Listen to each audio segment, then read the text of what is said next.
All right, let's take a look at this surface area business again. Just one quick look, and just for graphics purposes. I have a surface that we're going to deal with, and its domain, just to keep it simple, its domain is underneath. It's on the XY plane.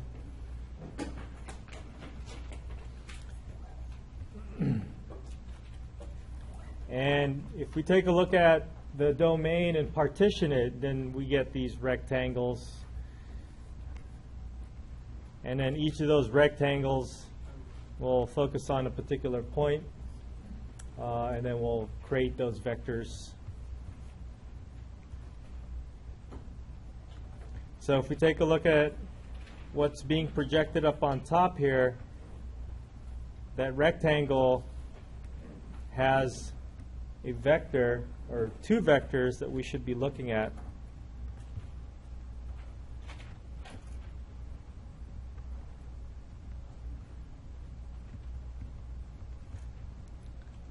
The other red vector is kind of buried in the blue line over here. But these lines are the lines that are being projected up on the curve, and then out of those lines come the tangent vectors. So we have two red vectors over here that would represent the tangent vectors on that surface. Yeah? Are the red vectors parallel to the square on the top? No, because they would have some inclination angle that would be going up in the Z direction. The one on the blue is still like slightly under the blue curve? It's supposed to be tangent to the blue curve. And maybe I made the blue curve too thick. But we'll just leave it like that. And so our idea was when we cross them, maybe I need to run everything just to make sure if I want to change something here.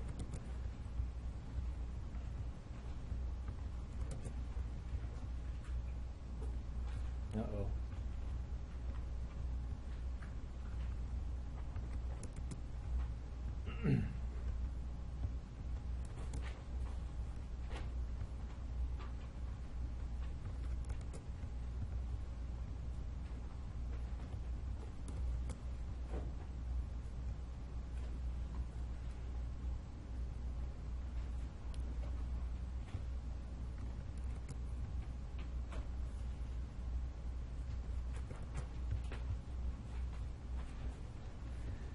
So there's this, when you cross them, you get this tangent plane, not really a tangent plane, but only a piece of the tangent plane at that point. And since that's kind of hard to see, let's see if we could take away the surface. What's the name of the surface? Suba? What's Suba? I think it's P. I should have called it surf. Usually surfaces are P.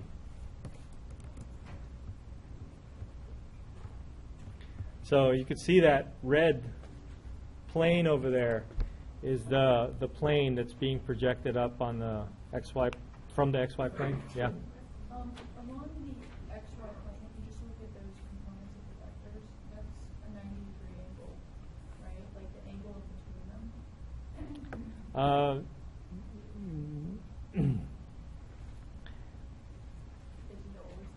them. If you look at it from the top, the angle between them is 90 degrees. But if you're looking at it in 3 dimensions, you have two 90-degree angles, and then you make one go up higher than the other, then that might not be 90 degrees anymore.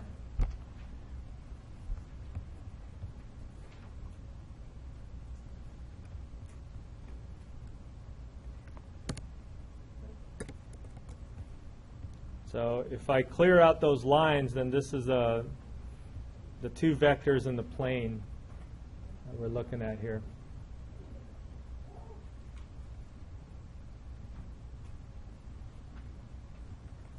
Now the cool thing is to take a look at these approximations if we add up a whole bunch of them, right? And again, if we take away the surface itself,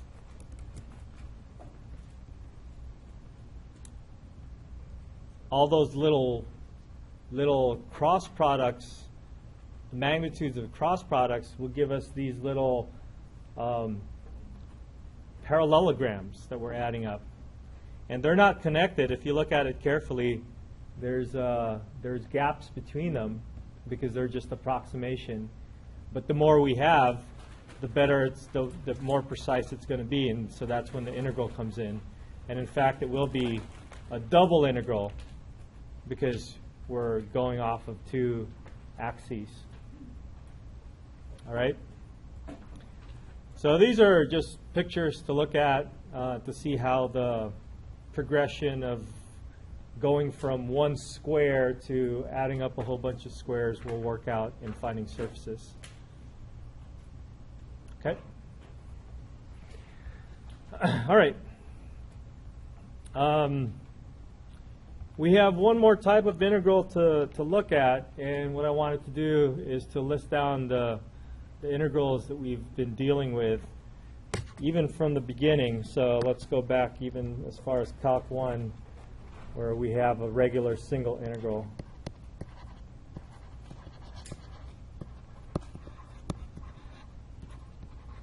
And this is the integral that we all know and love. Although I'm not going to write it with a and b, instead I'm going to write it with an interval I.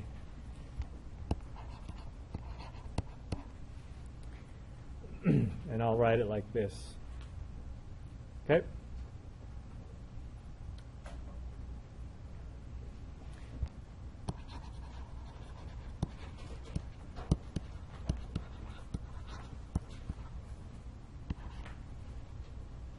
And for the double integral, we integrate over a domain, a two-dimensional domain,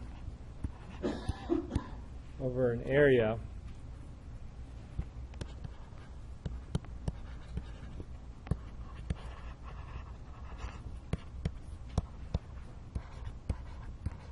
And for a triple integral, we integrate over a solid, integrating over a volume element.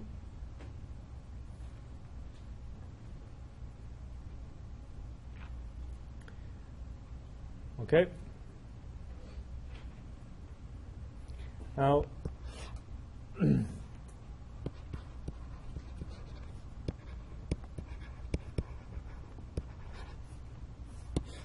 for a path integral, it's a single integral, but instead of integrating over a straight line on an axis, we're integrating over a curve, and the curve is either in 2 or 3 dimensions. And we're integrating over its arc length.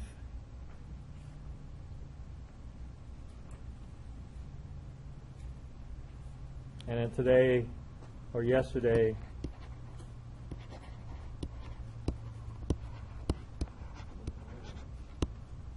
oh, the line integral. I'll do that one in a minute.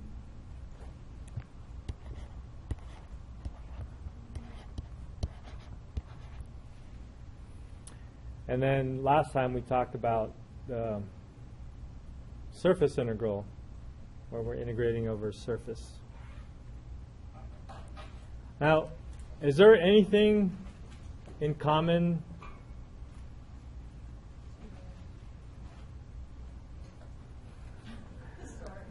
It turns out that all the functions f here are all scalar functions. That's what these things all have in common. Okay? Now let's look at a special case of these things.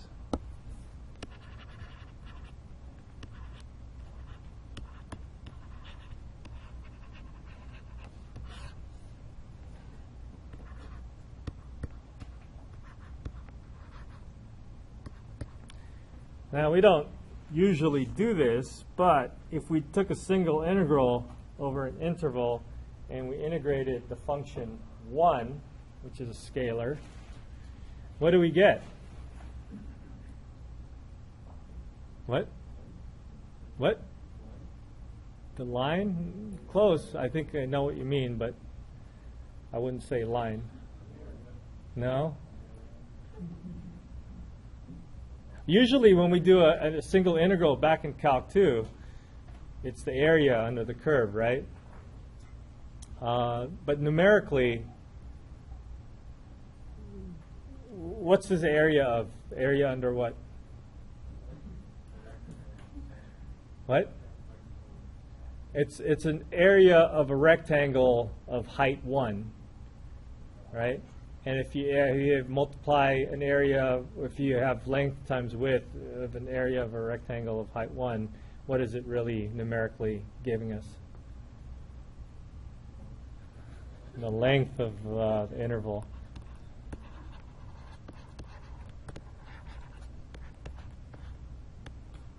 The length of the interval I.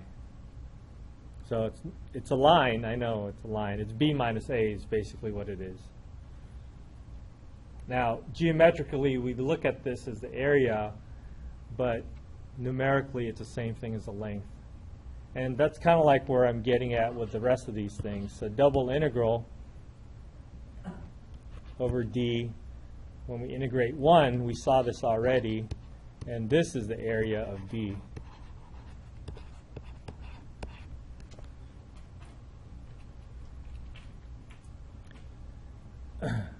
And we also saw this with triple integrals.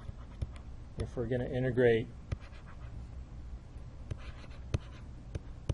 and we get 1 in there in the triple integral, then that's essentially finding the volume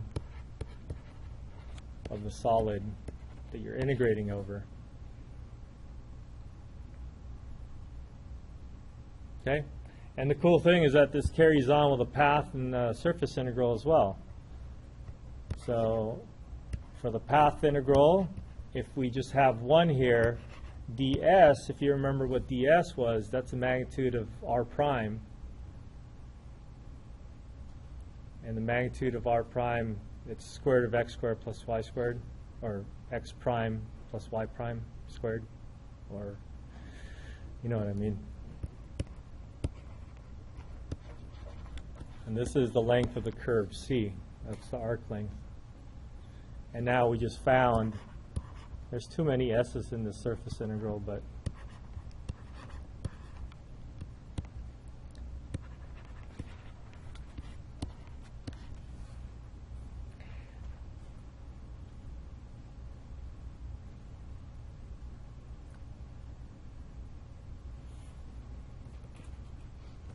just to remind ourselves, this thing that I was stumbling on, the ds is equal to the magnitude of r prime of t dt.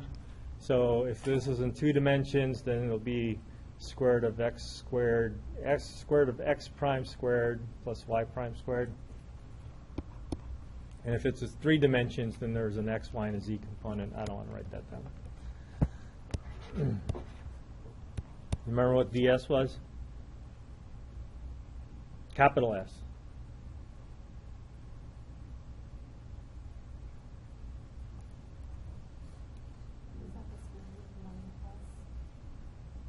Yeah, but we took it in a more general way. What?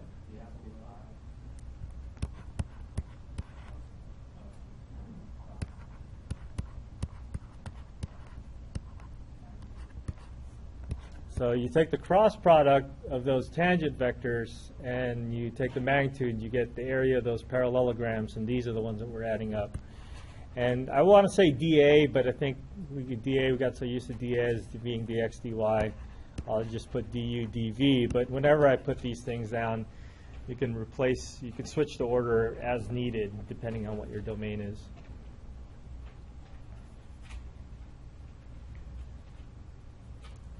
Okay, and if we want to remind ourselves, our dA and dv is just dx, dy, and dx, dy, dz, whatever, or whatever variable we changed into. Okay, but these two things are interesting, right? Now that we're seeing this in context of all these different types of integrals, it's kind of nice to see that there is some sort of pattern here. What we're doing geometrically, we're measuring, you know, the units. If we were to account for the units, we're looking at these units as a dimension higher than they're supposed to be. Like when I asked over here, about the 1, and Pat said it was an area. Technically, you're finding an area with respect to units if you were to count the units, because you're multiplying something times something else. Some measurement in height, measurement in base. So if you were to include units there, this would be meters squared, an area. But numerically, what we found there is the length of I, because it gave you just a height of 1. So that's the same thing with the area. Here, technically, we're finding a volume, but numerically, it's the same thing as the area. It's just this area has a height of 1 that makes your volume. So with respect to units, you're looking at something that's meters cubed or something in 3 dimensions, but numerically, it's the same thing as the area. So that's the same that goes for the length and the surface area. Okay? All right. Now, somebody reminded me of our line integral that I didn't include here. I included these integrals with scalar functions, and the line integral is not a scalar function. So let's do that on the next page, and let's start off by looking at the path integral here.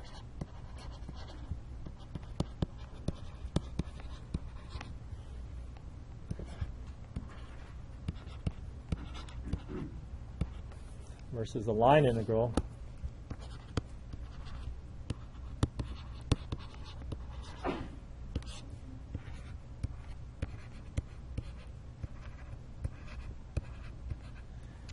And this time we need to include the arrows, because the line integral now is over a vector field instead of a scalar function.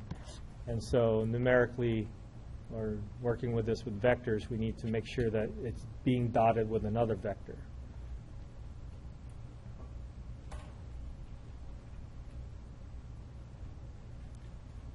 So what we're going to do is we're going to take this into its equivalent higher dimension or second integral.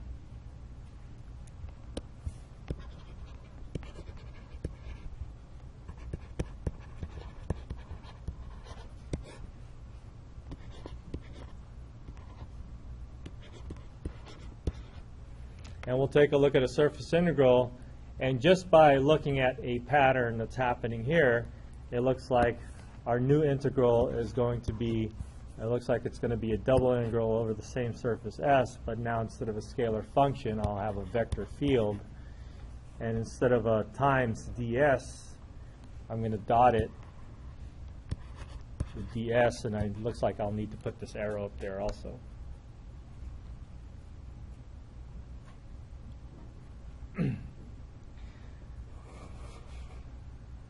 Yes? ds of the vector is going to be the same as the area vector, right? Yeah, kind of. Okay. So, I left the name out here. This is not the way to define flux in the book, but this is a flux integral.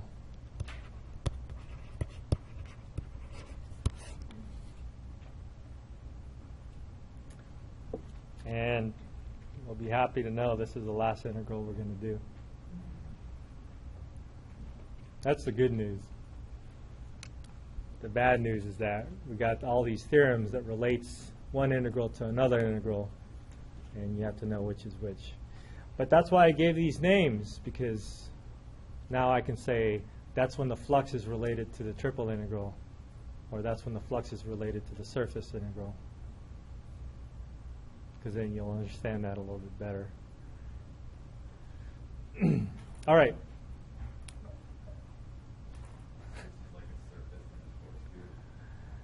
Yeah. So let me tell you the book's notation and name calling. The book calls what I call the path integral, it also calls a line integral. And the book calls this a flux integral, but sometimes also refers to the flux integral as a surface integral.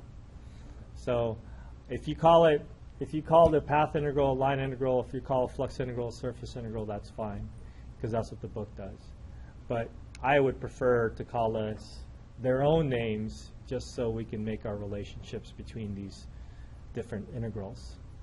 Okay, and if you're really watchful about what kinds of functions go in there, that's really the only difference between these integrals, aside from being a double and or single and double integrals.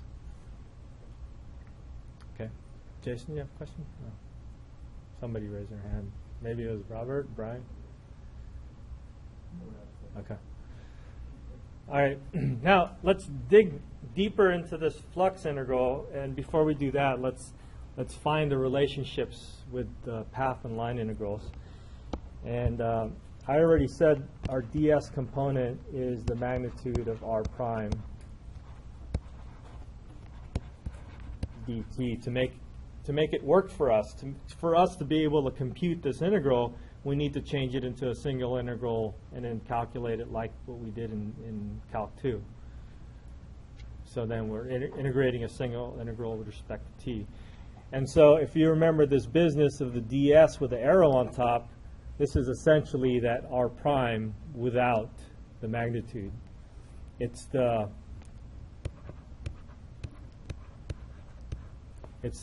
tangent vector component, right? Yeah.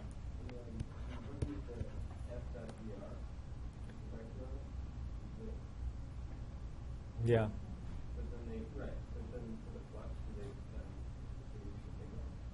No, they use S. But they use S with an arrow. They use a boldface S.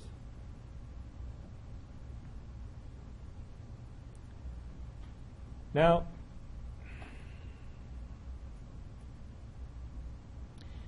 the way I introduced this line integral this way with an r prime, right? I think the book does it a little bit differently. And what they did, if I can remember,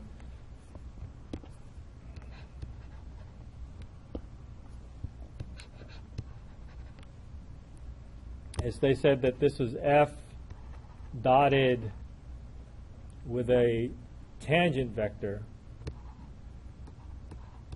but they wanted to dot it with a unit tangent vector.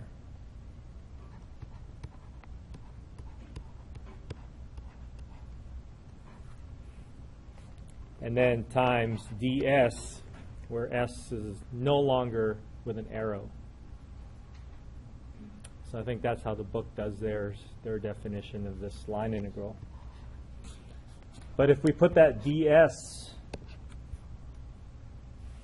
the same ds that we've been dealing with, into here, you'll see that the magnitude of r primes would cancel, and it is exactly what this is. Okay? All right.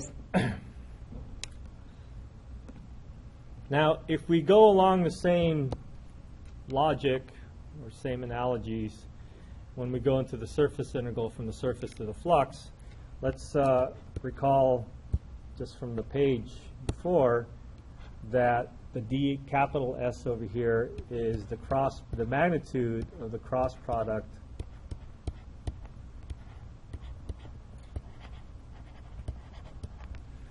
of the partials or the partial derivatives with respect to u and v.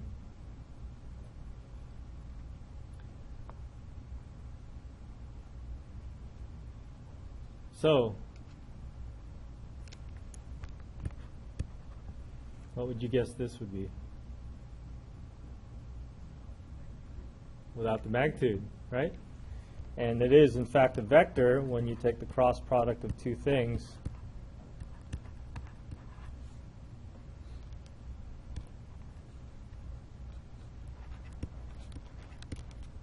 And I'll put a parentheses around there.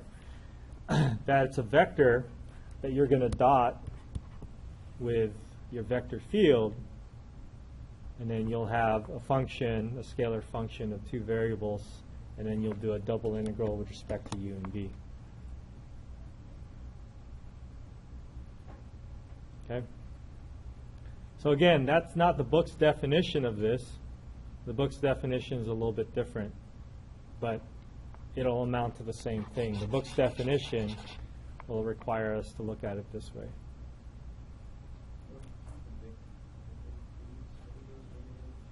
This is the parameterization of the surface.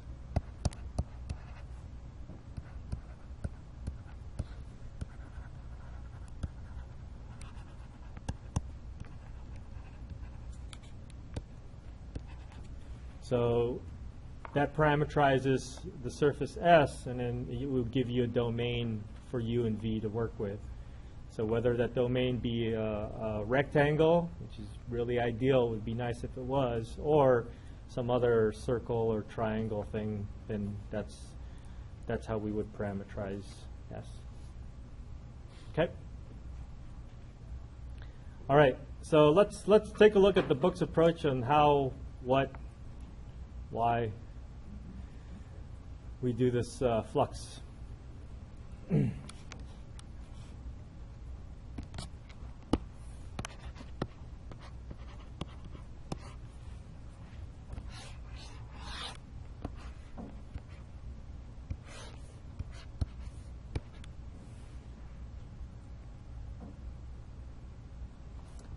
We need a vector field for flux. So let's make up a vector field in 3 dimensions.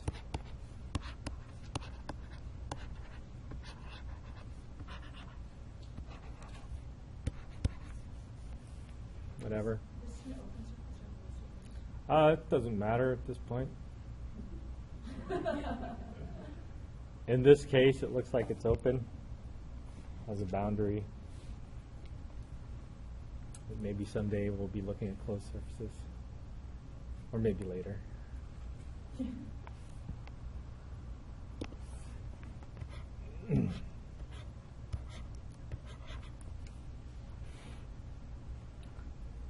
So let's find a point here and see exactly what it is we're computing when we compute the flux.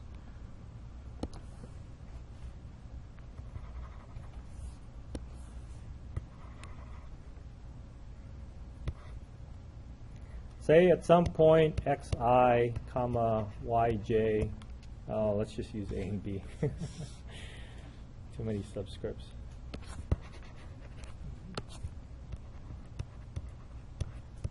I'm not going to derive the adding up all these things, so. We have a point corresponding to that on the surface, ab, comma, f of ab, right?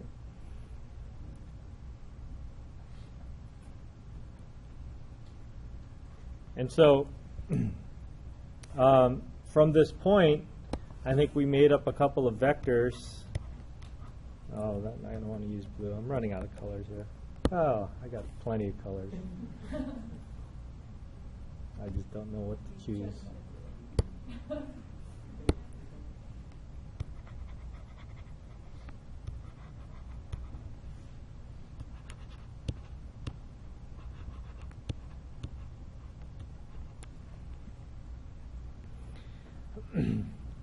So we have these vectors. You remember what these vectors are called, or what they are? V. Going along the U, and then phi going along the V.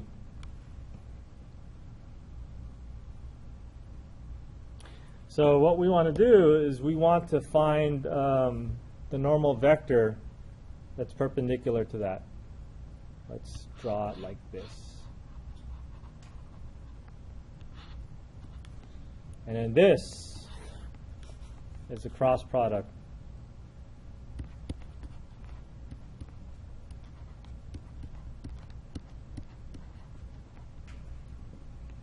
And this is perpendicular to these two vectors.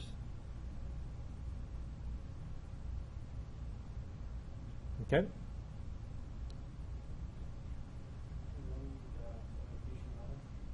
Yes. Yes, the orientation will matter. And we'll take a look at what happens if we have a different orientation. So what we're doing essentially here is we want to take the dot product. I want blue back.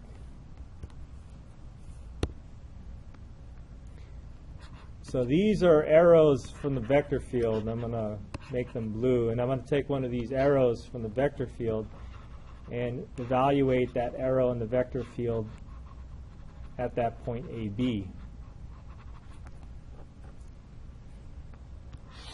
Okay, if we want to be formal about this, this is actually the vector field evaluated at AB, that specific point. And basically what I want to do is I want to know what that contribution is with respect to this surface, or how this surface is going to flow from, yeah? Is that the point AB, F of AB? Oh, AB, F of AB, yeah.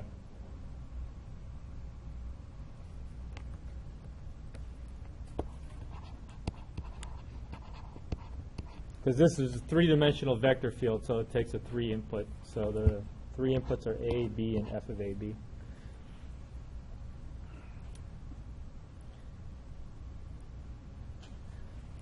So what we're going to do is we're going to find the flow of the vector field through the surface, and we could do that by finding the dot product of this vector field with this normal vector, right? Now, the thing about the parameterization is, depending on how you parameterize it, this vector, this normal vector, may be longer or shorter than what it needs to be. If you're just looking for, if you're measuring for the flow independent of your parameterization, then we want to just basically normalize this vector and make it into a unit vector. So what we're going to do is change this into a unit vector, n. So there's too many arrows now, which is the same thing as a cross product, but made into a unit vector.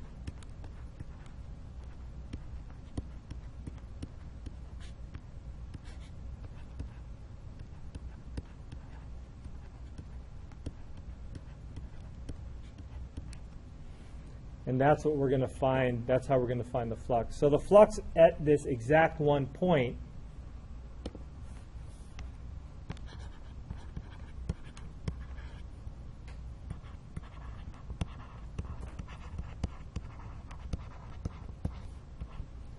is going to be given by the vector field, the dot product between the vector field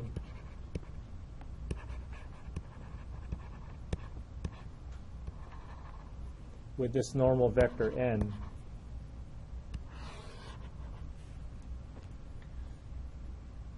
So that's the flux at that exact one point. And now you want to find the flux at each and every single one of these points in the domain, and then that's when you would integrate it. And it's going to be a two-dimensional integral because the domain is two-dimensional. So when we add it all together, we get a double integral. So the flux is going to be given by a double integral. It turns out that we're wanting to do this over a surface, so we can look at this as a surface integral of f dotted with n over the surface, ds. And this is how the flux integral is defined in your book. Yeah? Flux at AB at AB is the dot product of what's written there, and then total flux is then double integral. The total flux would be adding up all these fluxes for every single point on this piece of the surface. And so to do that, we need, you know, the infinitely many points that we're adding together and stuff. And so this is the total flux over that surface, or that piece of the surface. Yeah. Isn't the normal vector, the unit normal vector inside the ds? So, like, don't you just, isn't it like du and dv? Yeah. Yeah, so, yeah. What direction of the flow is in the direction of the vector Well, if the direction is in the same direction as the vector field, then it's going to be positive, and if it's not, then it's going to be negative. Just like the work. So let's see. Let's address that question last. Let's talk about how these pieces break down and compare it to the way I kind of approached it as a definition based on just patterns that we saw. So if you just look at what n is,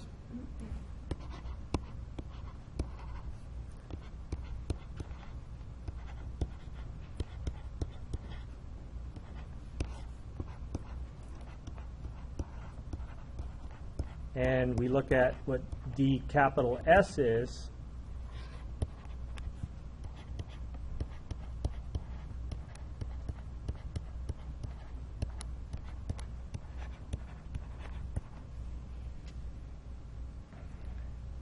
then we'll see that the flux is really the vector field multiplied by the cross product, the areas of those parallelograms. Not the areas because there's no magnitude, but just by normal vectors without making them into a unit normal unit vector. And we'll see that this flux just looks like the one I had on the previous page. I guess I didn't finish it.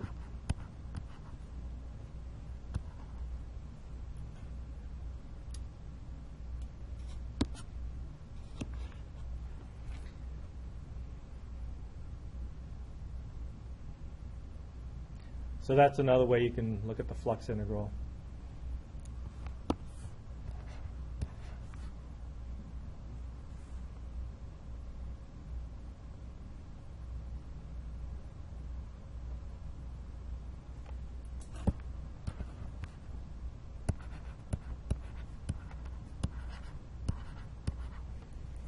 So where the ds is equal to the cross product with the du dv.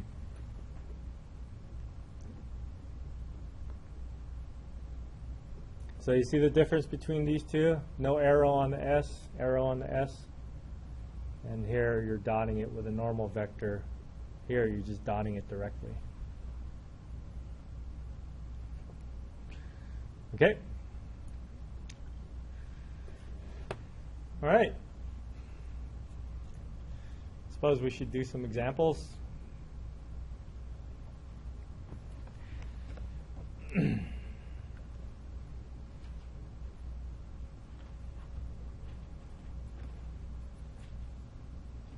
So they use little r for the parameterization.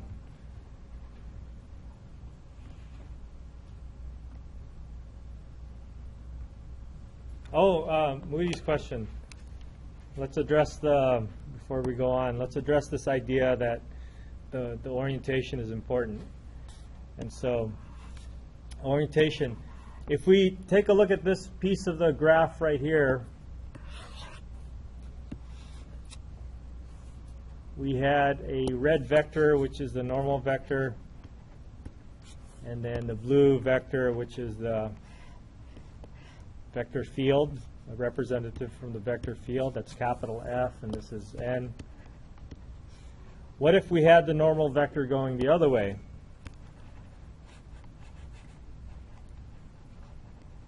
And depending on your parameterization, you might have had the normal vector going the other way. What do you think would happen?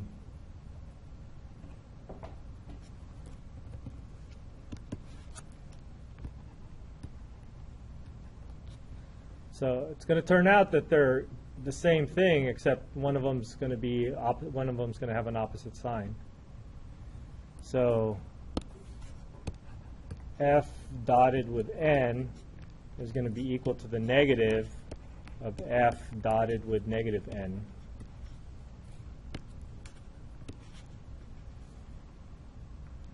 So if for some reason you made your parameterization and your parameterization reversed the orientation, then all that's left for you to do is throw in the negative sign, and then everything will be okay. All right?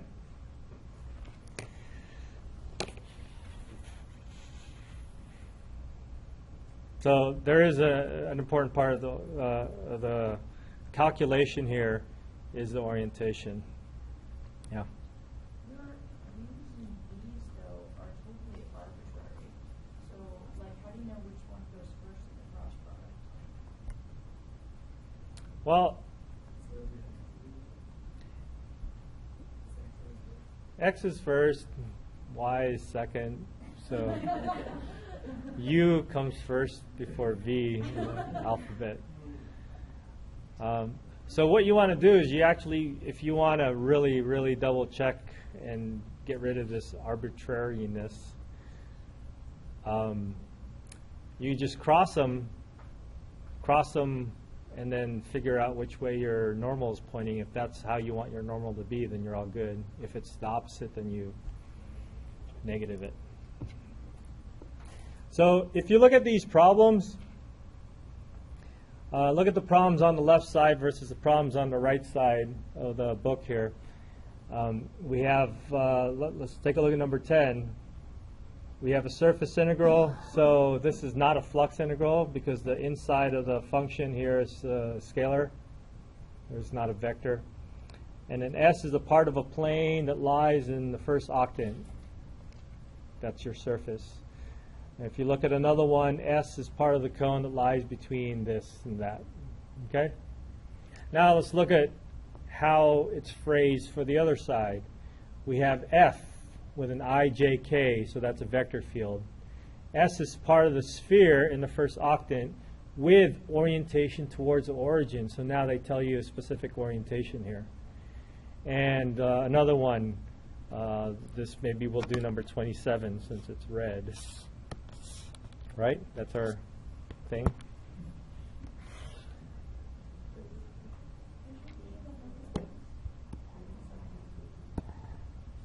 So here we have, as an example, we have a vector field. Nothing in the I component. There's J and K. S consists of the paraboloid between where Y is between 0 and 1, and the disk. They don't say the orientation. So you just, right-hand rule, right? I suppose. I was trying to make a point that when they give you these problems, they give you the orientation. And here we picked one that didn't have orientation. Let's actually look at the instructions. Evaluate the surface integral. See, they call it a surface integral. And the oriented surface, in other words, find the flux across the surface with a positive outward orientation. So if we can somehow define this with an outward orientation, then we'll do it that way. So let's see if we can define it with an outward orientation, which means we really have to get to know the surface.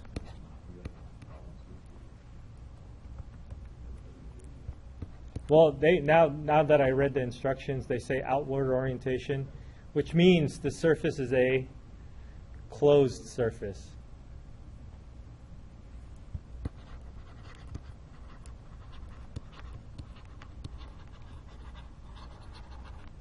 So let's actually show that it is a closed surface by taking a look at the graph of this. So remember when I said you never have to draw in 3 dimensions? That was for those problems back then. This one you really have to try to visualize this. And so I really highly encourage you to use some sort of graphing program. That 3D plotter is online. It's free, just as long as you have the updated version of Java.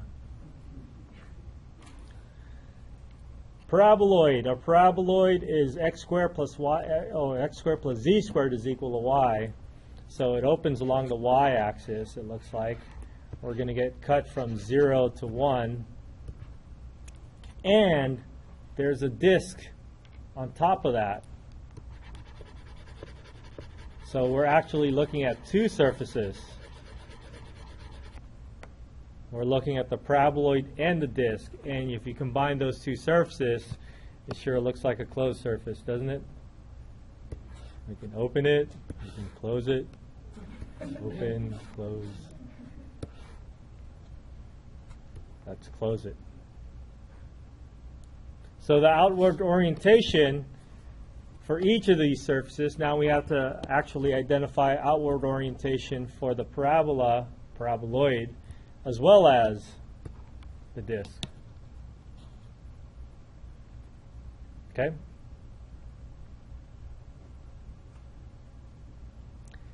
It also means that there's two surfaces that we have to do, which means there's going to be two integrals for us to work with.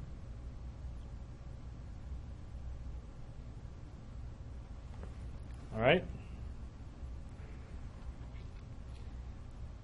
Now, if you've accepted all those facts, let's get to it. Let's do the paraboloid first.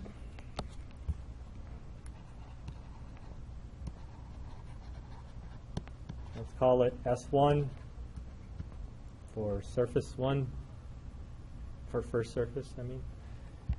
And this is what we're working with, so we need a parameterization for that.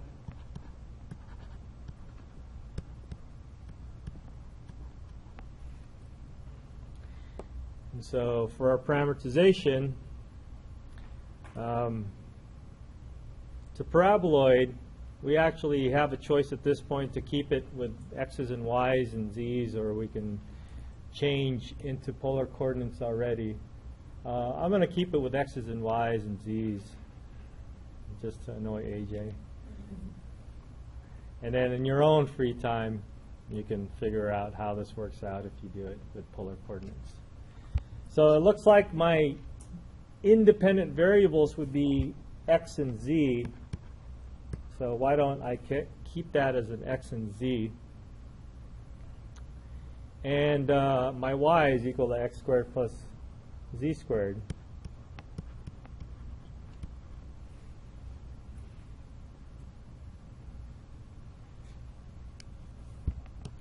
And so if that's the case, what's my domain going to be? My domain, since my independent variables are x and z, my domain would be the shadow that this thing is going to have on the xz plane, which is going to be what? Or x squared plus z squared is equal to.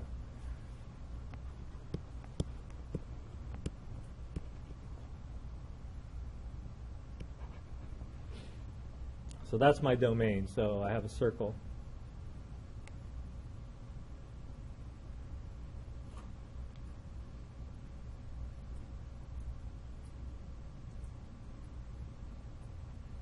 Right? All right, so this will be helpful when we set up our double integral from our surface integral to our double integral. Let's continue on to figure out our derivatives here. So phi x is equal to, this is a vector, right? And it's going to be the derivative of each of these with respect to x. What's the derivative of x with respect to x? 1. What's the derivative of x squared plus z squared with respect to x? And what's the derivative of the last one? 0.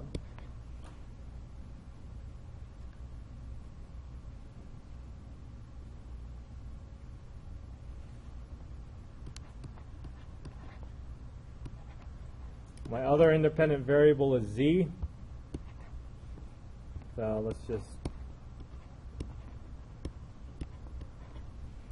fill in the rest of that.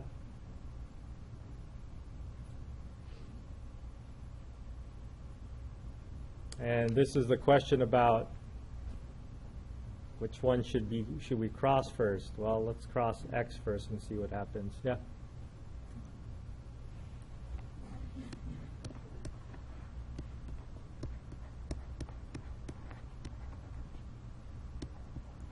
So let's do the cross product. In the I component, it's 2x. In the j component, -1. And in the k component, 2z.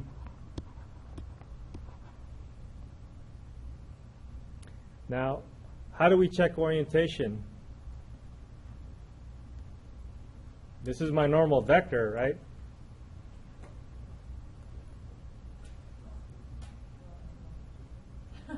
Draw a vector. So let's pick a point in the domain.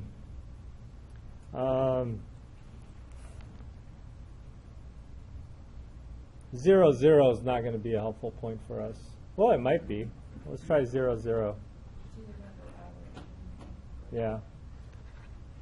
So if you put 0, 0 in for x and z, you have a y of -1. So it's an outie. So that's a good thing. So this is an orientation preserving parameterization.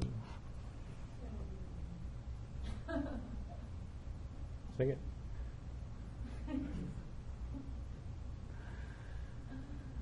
Okay, so this is good. We'll keep this parameterization. We won't throw any more negative signs, and then we're all good. Okay. So now, we could continue on with the calculation and throw a negative sign at the end. Yeah. Just making sure, by doing the 0, 0 thing, you're just making sure we can cross it, right? No, by plugging in 0, 0,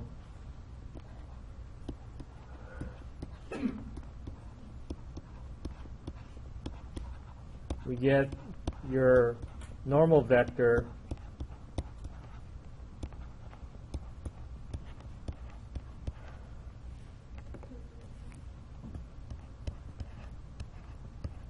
to be 0, -1. So right at the point 0, 0, your normal vector is pointing in the opposite direction of y, which means that is, in fact, the correct orientation that we want.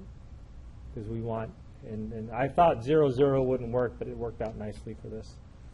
Usually when you put 0 in, they have zeros in the denominators and bad things happen. But in this case, we get a -1. So what I'm looking at is I'm looking at this thing. Is this normal vector the correct direction that I want it to be in? Outward, yeah. So if we would have put 0, 0 in and we got a vector that was 0, 1, 0, then from this point I would be pointing inward, and that's not what I want. No, that means I can just keep the same work, same cross product, and then in the end throw a negative. Because when you switch to cross product, you're just going to come up with an extra negative sign anyways.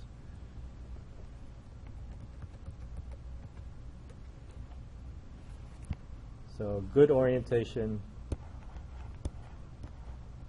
Good orientation. Object or orientation preserving parameterization. So that's it. We're good to go. Now to do this flux integral,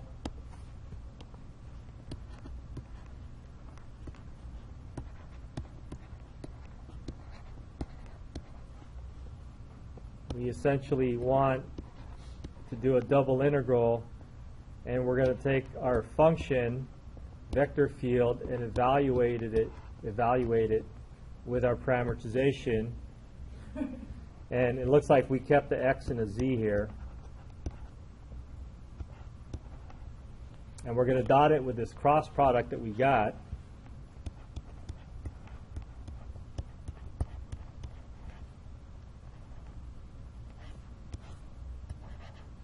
dz dx dz, or dz dx, it doesn't matter. And now we're going to integrate over our domain D.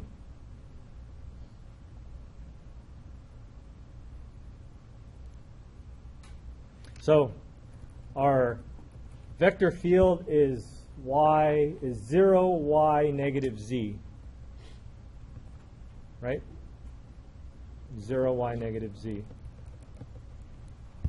So our vector field is 0. Let's put it Where should we put it? Let's just remember it. So we're going to put in these values. So in for x, well, I'll put it over here. F is equal to 0, y, negative z, and this is equal to 0. Y is equal to x squared plus z squared, and then negative z is just z, negative z. So that's our vector field with evaluated with our parameterization. 0 x squared plus z squared negative z. Dot that with our cross product that we found. That was 2x negative 1 to z dz dx dz in some order that's not determined yet. So let's take the dot product. The 2x is gone. I have a negative x squared minus z squared, and then minus 2z squared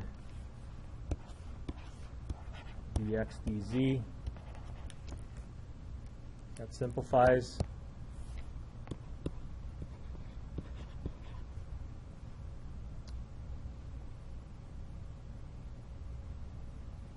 That simplifies. It does, right? To what?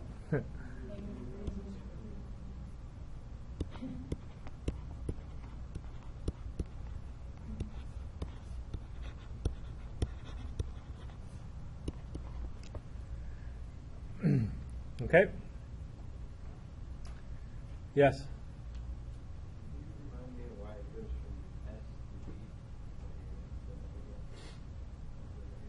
Oh, when we change this from a D capital S to a dx dy or dA, then that's when we change the limits. So you plug in that x and y point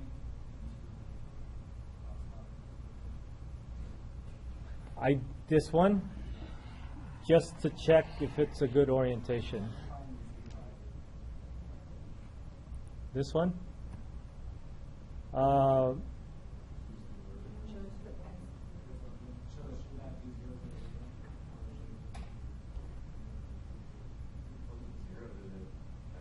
Oh, I'm sorry. This isn't x and y. This is x and z.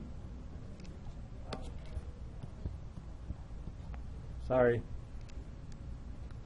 Where is the vector equation for f of 0, y, negative z? This thing?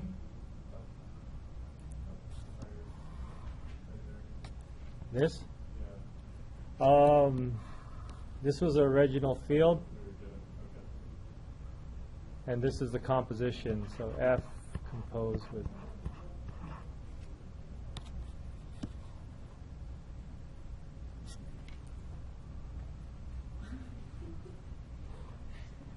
Okay. Now, with our domain being a circle and all, this is now we're kind of forced to go to polar coordinates at this point, I think.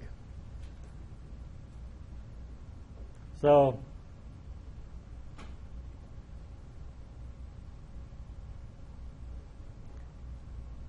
go ahead and do that on your own. All right, let's do it. So your D going to polar coordinates, R and theta. This has a radius of 1, and theta goes all the way around 2 pi. So with this change of variables, we would have, oh, and then since we're using x and z, we're using this a little bit differently now. So we need to define x is equal to r cosine theta and z equal to r sine theta.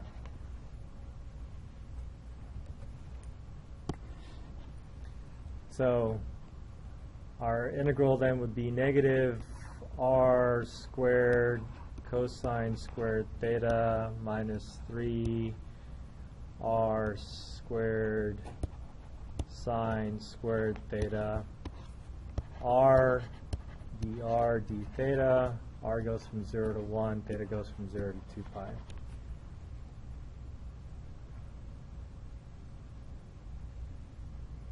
Okay? All right, we'll figure that out in a few minutes. Never. And then the next one is the disk.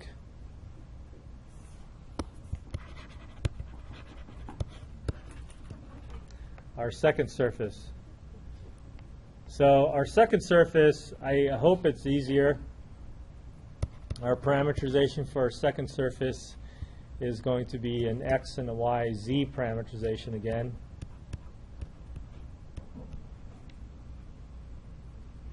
And again, I'll just to make things difficult or maybe easy, I'm going to keep it in terms of x's and y's and z's. So this is kind of a strange parameterization because it's a flat plane. It's parallel to the y-axis. So x and z are still going to be your independent variables. What can you say about y? Y is going to be constant 1. And then if I define it this way, I have to make sure that I understand that my domain, just like before, is essentially that disk.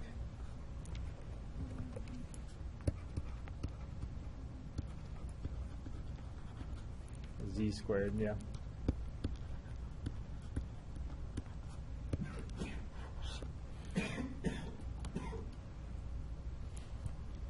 So I think this might give us a little bit easier, a nicer cross product. If you take the derivative of this with respect to x, this is 1, 0, 0. Take the derivative with respect to z. This is going to be 0, 0, 1. And what happens when you cross this?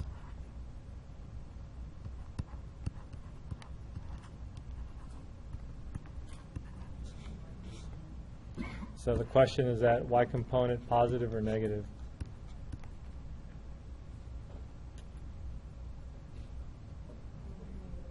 I think it's negative, right?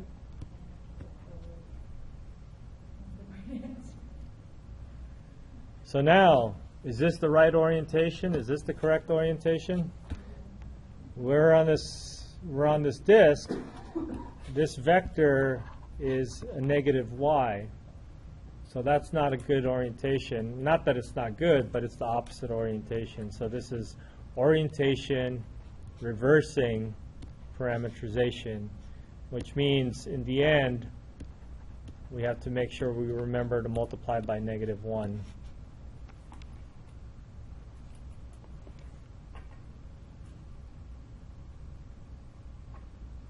All right?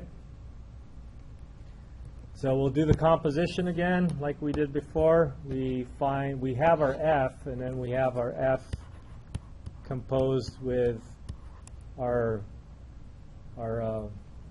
parameterization. And so that's 0, still 0, a y in the y component, and a negative z. So this is your function, this is your f composed with phi. So we got a 0, 1, negative z. We want to dot that with our cross product result, 0, minus 1, 0, dx dy or dx dz. And just for good measure, and so we won't forget, we'll multiply by negative 1 already, and then carry on our calculations with that negative 1 there. Well, when we do the calculations, what do we have? We have d, everything disappears except for a negative 1.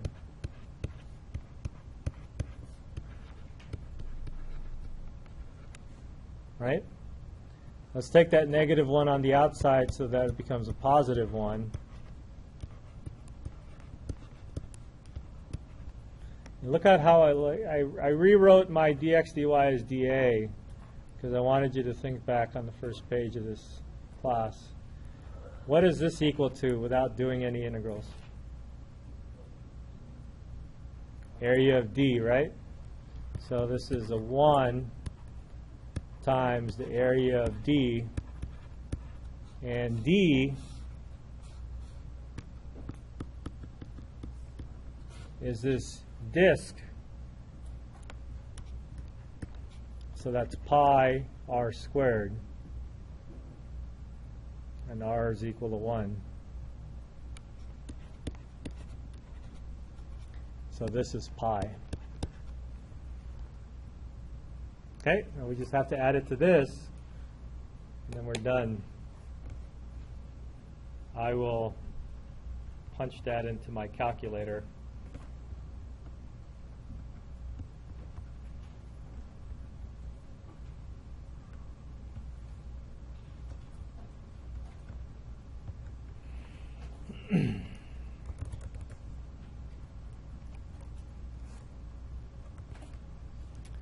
So going from 0 to 2 pi.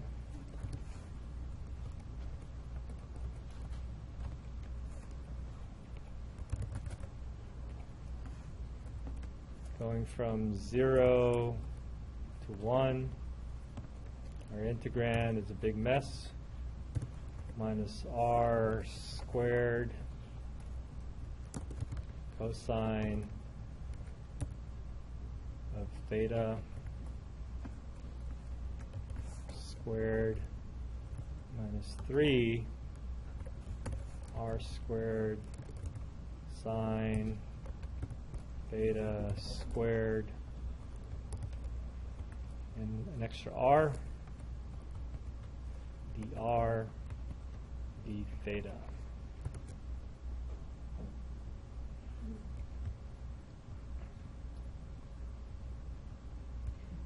Minus pi. No, because the other one, the other one.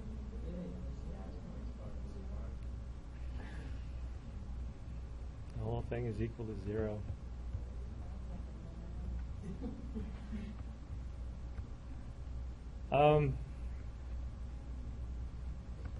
We'll see that happen a lot. Do all this work and then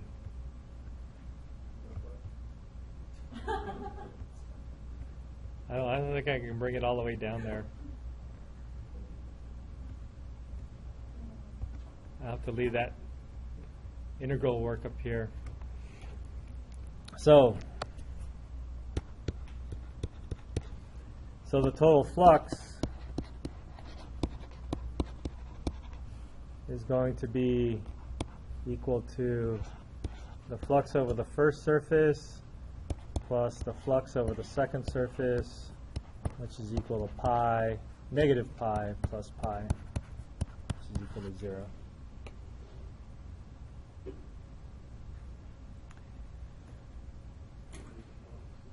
What? The flux measures how a vector field passes through a surface.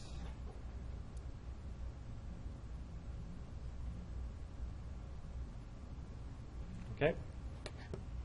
I hope this is the right answer. So, like, in what cases would you get flux equal to 0? Flux might be equal to 0 if your vector, if you have a closed surface. In this case, we have a closed surface. And maybe if your vector field is conservative.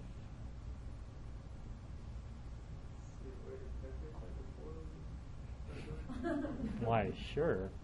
How do we check if something's conservative? So this is the vector field. Why don't we check the what? What? Curl. Let's check the curl of this vector field. So imagine there's a partial with respect to x, partial with respect to y, partial with respect to z hanging over their heads. And if you take the derivative of z with respect to y is 0, to take the derivative of y with respect to z is 0, and then you'll see that the curl is in fact 0 in this case. So had we known that this was a curl and this was a closed surface, we could have concluded that the answer was equal to 0. But we didn't know that. So we had fun figuring out the flux integral.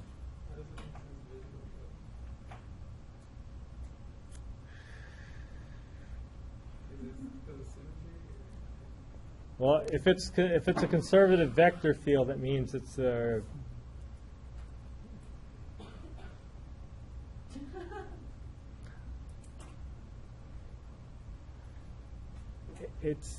because it's a closed surface, the same amount of flux going. If you imagine the surface or the vector field going through here, the same amount on the one side is going to be the same amount on the other side with an opposite sign because orientation is pulling outward, going outward. So all the little blue vectors coming out of that heat vector cancel each other out. Yeah, with the vectors that it's coming out of this. So all the vectors going in here will have a component that's related to this surface, and then it's going to cancel out as they come out of the other side. That's the best visual I can give you. Okay. All right, so now that we know how to do the flux integral, and you will after you do some more problems, we're going to start looking at the theorems that combine the different integrals that we have. All right, good luck with your homework.